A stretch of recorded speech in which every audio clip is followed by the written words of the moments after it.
Hello everybody, it's Michael from ReplicaAirguns.com, and today we're talking about airgun power sources. So their pros and their cons.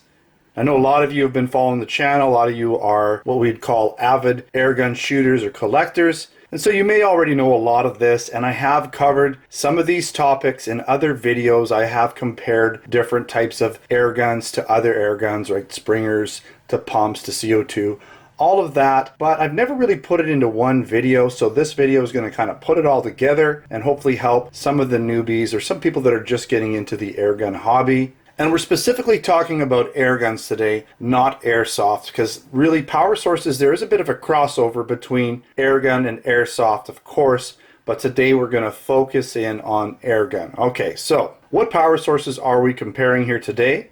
We're comparing CO2, we're comparing spring piston, we're comparing variable pump, and HPA or high pressure air. So before we get started, let's take a look at what we have here on the table. Now I have both of my KWC Makarovs. One's actually a Gletscher, but it's made by KWC. And the reason I have both of them here is because they represent two different guns. One represents the CO2 mag, right? This is your standard CO2 mag. Okay? And the other one represents the HPA system, or high pressure air, which also can be CO2. Here we're going to take a look at it. This is the ANT converter. I have done a review of this ANT converter. What it does is it replaces your standard CO2 with a line in for compressed air or CO2, right? So in this case, we're going to kind of talk about HPA. So what I'd be doing is I'd be attaching a high pressure tank to it. Now many HPA guns or high pressure air guns have built-in tanks, like especially rifles. Even some pistols, they're usually a little bit larger. You're going to find HPA air guns have fairly large tanks in them. Sometimes they'll have remote tanks like I'm going to be using today or comparing today, but really the power source is going to function the same way, whether it's built into the gun or a separate tank that you would attach to a line. Now some other guns I have here is I have a pumper. This is the Crossman. I'm trying to remember what model number it is exactly, but this is a Crossman. What is it? It's the 1377. It's a 1.7 caliber bolt action multi-pump, right? So you pump the air into it multiple times using the pump. We also have a spring piston gun here, and this is the Webley Tempest. So basically one crank, it cocks the spring back, ready to go. I have another pump gun here, or sorry, spring piston, and this is the Umerix Browning, and it's the Buckmark URX. Okay, really cool gun, super easy cranking on this one. The spring is easy to crank on this pistol. Of course, you know, we could compare rifles and all that, but it's just a lot easier to put the pistol versions on my table. There are pump versions of rifles, HPA versions of rifles, spring piston versions of rifles, and of course CO2 versions of rifles. And lastly, I have another CO2 gun. I thought I'd bring it out. I've probably not shown this gun in any of my videos. It's just a gun I have, kind of got it through a trade, and this is the Beeman EBA. And it's a 22 caliber CO2 pistol, nice and compact. Would make a really great little backpack gun, right? Obviously you have to put CO2 in it, but CO2 goes in here, by the way. But a very cool gun nonetheless. All right, let's start talking about some of the pros. Now CO2 airguns allow for fast repeat shooting. They're great for action shooters. Generally, CO2 airguns will supply a medium power range, so they're not going to be super powerful. There's just a certain limitation to how much that CO2 can expand and how much power you can expect from it. There's no need to pump or cock your CO2 powered weapon in between shots, and a CO2 powered source can allow for a very realistic action of the gun you're shooting. So because the CO2 is the source of power, it's also going to allow things like blowback action, right? That blowback action in turn will cock the hammer and generally will allow that air gun to act in single action mode, which is cool.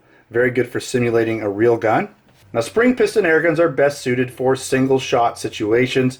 They can provide low to high power output depending on the spring that's used inside of them. Spring piston airguns are very low cost to operate since you only need to buy the pellets or BBs you're using. Spring piston airguns are not greatly affected by outside temperatures.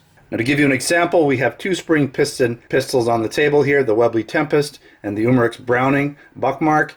And this one has a very light spring, this one has a very heavy spring. This is a 177 caliber, this is a 22 caliber. This has a lot more power. This one is about, medium power. It's not super powerful, but it's great for target shooting. It's easy to cock. This one's a little harder to cock, but could be used for pest control. All right, getting into the variable pump air guns like the Crossman here, they're going to allow you to decide how much power your gun will have by the amount of pumps that you pump it up. You can pump anywhere from, generally speaking, 1 to 10 times. The more you pump, the more power you're going to get. And a variable pump air gun can allow for some decent power. You can get up there into the 1000 FPS range when you're using rifles. And again, variable pump air guns are very low cost to operate since you only need to buy the pellets or BBs you're using. And variable pump air guns are not, again, greatly affected by outside temperatures. One other point to note is that variable pump air guns generally have very low recoil and next to no vibration. Are getting into the HPA, right? So when you're using high pressure air, or alternatively, sometimes you can use CO2, depends on what you're hooking up to the gun.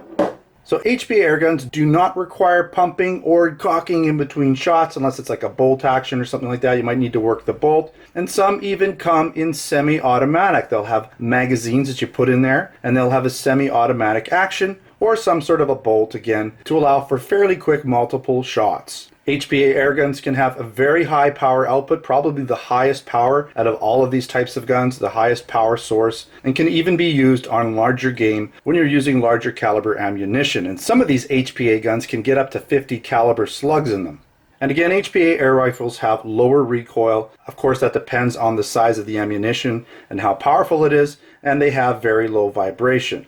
HPA air guns can be charged ahead of time, so they are ready to use when you need them. And of course, there's going to be some cons. So let's get into the cons. CO2 air guns require the additional cost to buy the CO2. So we're talking these CO2 cartridges, right? They come in, you can get them in multi-packs, but they're going to cost about $1 each roughly.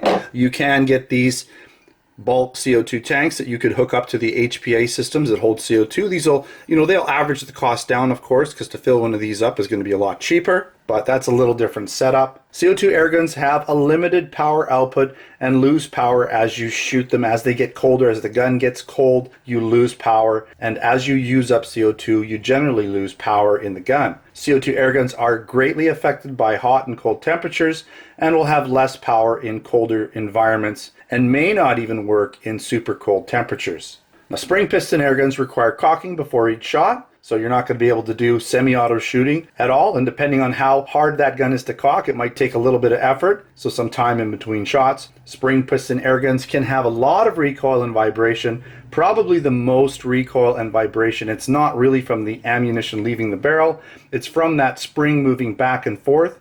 It actually rocks the gun in both directions, and there's quite a bit of vibration. So much so that special optics must be considered when buying an optical sight. Now, the action of the spring recoil can affect accuracy, that rocking motion, that vibration, especially if you're not used to the vibration and recoil or haven't spent enough time practicing with the spring piston air gun. Now, variable pump air guns will require multiple pumps to achieve maximum power output, which can take some time in between shots, especially if you have to pump it up 10 or more times. So you are going to have to work for each shot. Moving on to the cons to the HPA or high pressure air guns.